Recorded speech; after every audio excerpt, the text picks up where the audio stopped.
Your words have more power than you realize. They can heal or harm, build bridges or burn them, create peace or ignite wars that last for generations. Yet in our noisy world filled with endless chatter and the compulsion to always have something to say, we've forgotten one of the most profound teachings of Buddhist wisdom. Sometimes the most powerful response is no response at all. Tonight we explore 5 sacred situations where silence becomes your greatest teacher, your strongest shield, and your path to deeper wisdom. These moments when keeping quiet isn't weakness, but the highest form of strength, when your restraint speaks louder than any words could ever express. In the mountain monastery where I learned these teachings, there was an old master who was famous not for his eloquent speeches, but for his profound silences. Visitors would come from great distances, hoping to hear his wisdom, only to sit with him in complete quiet for hours. Many left frustrated, feeling they had wasted their journey, but those who understood the deeper teaching would return again and again, recognizing that his silence was teaching them something far more valuable than words ever could, the art of being present without needing to fill every moment with noise. The first situation demands your silence when your ego desperately wants to speak, when someone attacks your character or tries to provoke you into defending yourself. Notice how immediately your mind springs into action when criticized or attacked. Every fiber of your being wants to respond, to correct their perception, to defend your reputation, to prove them wrong. This reactive impulse feels so urgent, so necessary, so righteous. But here lies a profound trap that destroys your peace and gives away your power. When you rush to defend yourself against every criticism or attack, you're essentially saying that other people's opinions have the power to disturb your inner peace. You're allowing external voices to become more important than your own inner knowing. You're engaging in a battle that cannot be won because you're fighting on their chosen battlefield, by their rules, with weapons they've designed to wound you. I once watched a young monk become devastated when a visitor accused him of being lazy and uncommitted to his spiritual practice. The accusation was completely unfounded. This monk was among the most dedicated I'd ever known. But instead of defending himself, he simply bowed respectfully and continued with his duties.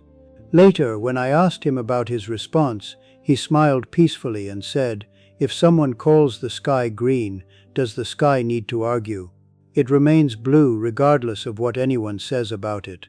Your true character doesn't need defending because it speaks for itself through your actions over time. People who know you will see through false accusations. Those who don't know you well enough to recognize lies about your character don't know you well enough for their opinions to matter. When you remain silent in the face of personal attacks, you maintain your inner peace, preserve your energy for what truly matters, and often watch as your accusers reveal more about themselves than they ever could about you. Practice this now. Think of a recent time when someone criticized or attacked you. Instead of rehearsing your defense, breathe deeply and remind yourself, "I know who I am. My character reveals itself through my actions, not through arguments. I will not give away my peace to prove what needs no proving." The second situation tests your wisdom against your desire to be right. When you're tempted to correct someone who is spreading false information that doesn't harm anyone. Your mind loves being right. It collects facts, stores information, and takes genuine pleasure in correcting errors.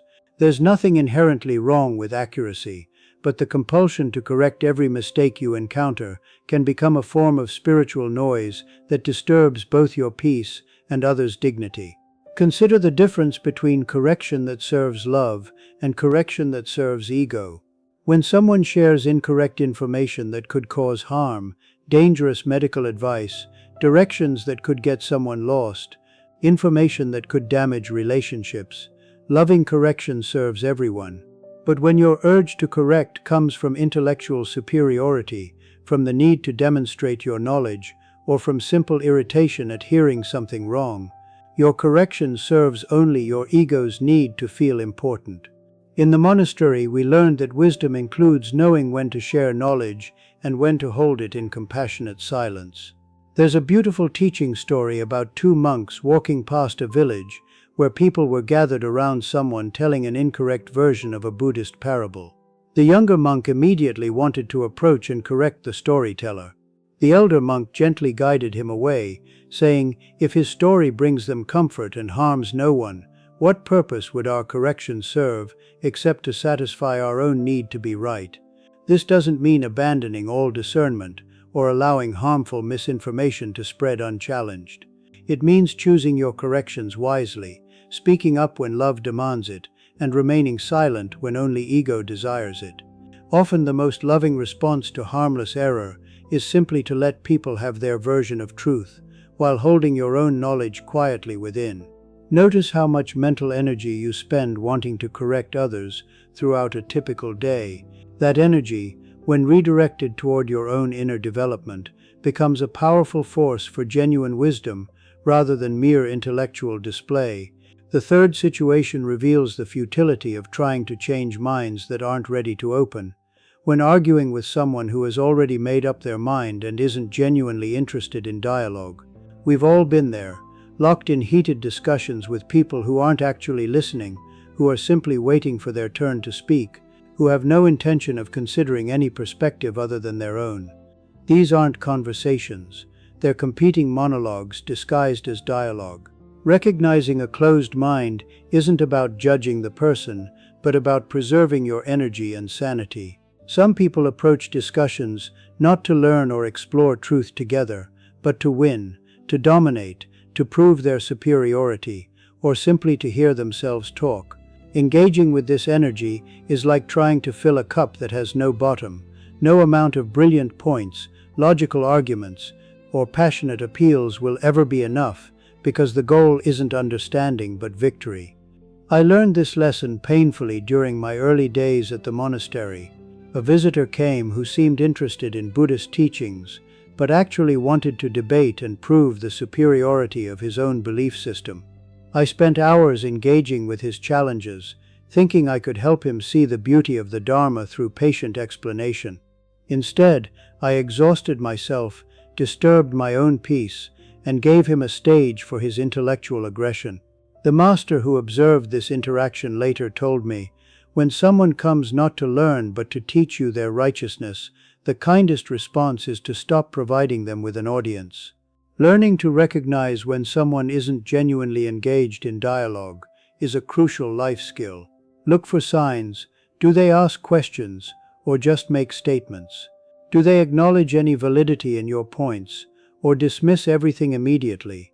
Are they listening to understand or listening to find flaws they can attack? Do they show genuine curiosity or just relentless certainty? When you recognize a closed mind, withdraw your energy gracefully. This isn't giving up or backing down. It's choosing not to waste your precious life force on interactions that benefit no one. Your silence in these moments protects your peace and sometimes even creates space for the other person to reflect, rather than simply react. The fourth situation requires the deepest trust in timing and natural consequences.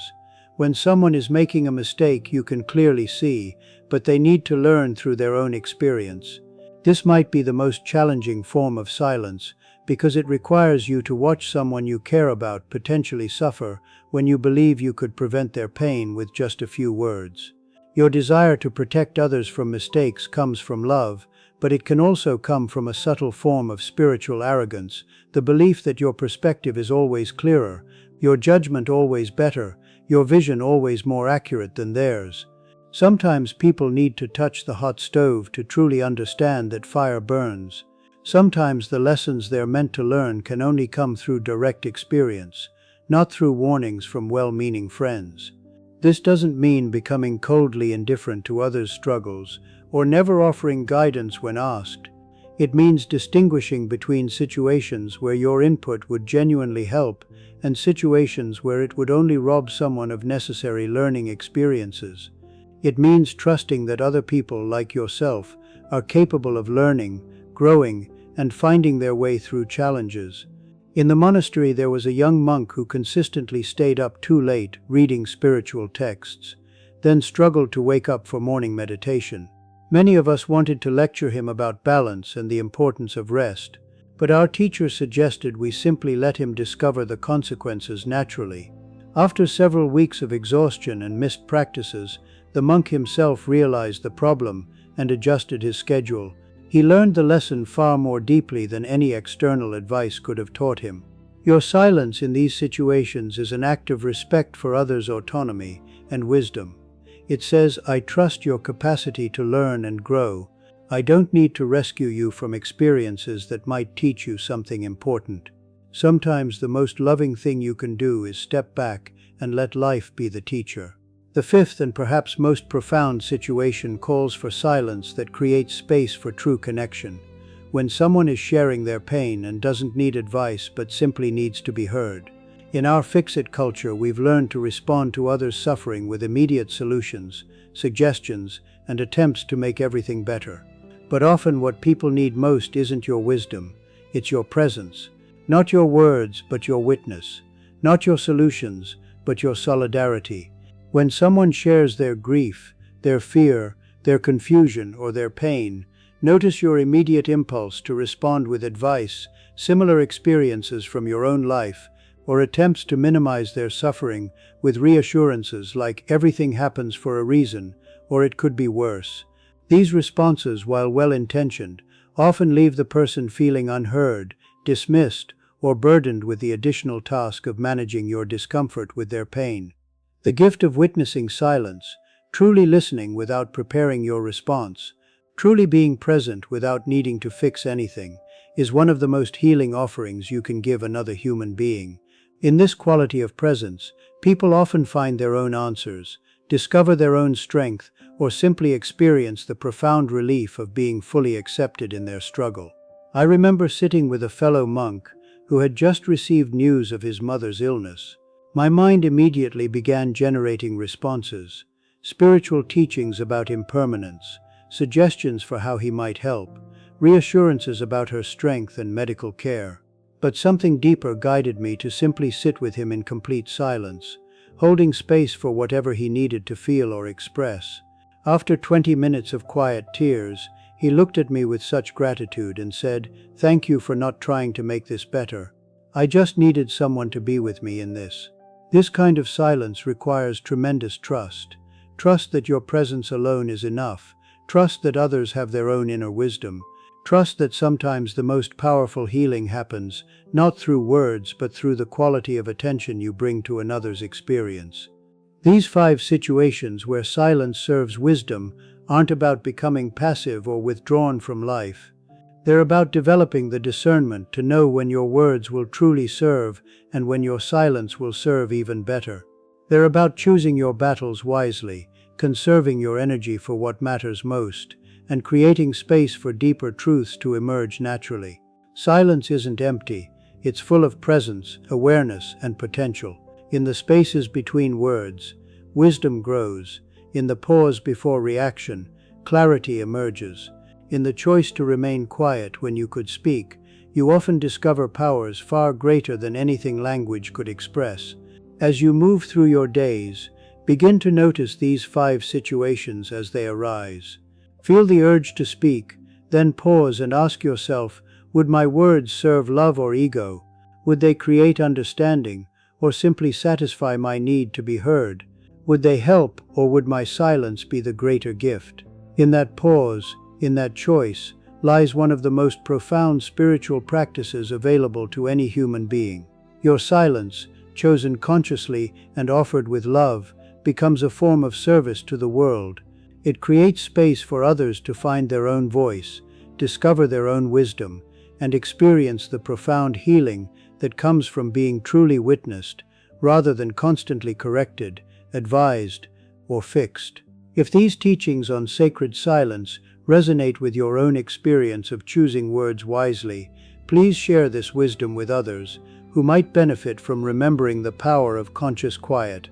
Subscribe for more insights into the profound teachings that emerge from ancient wisdom, and let me know in the comments which of these 5 situations you find most challenging to navigate with grace.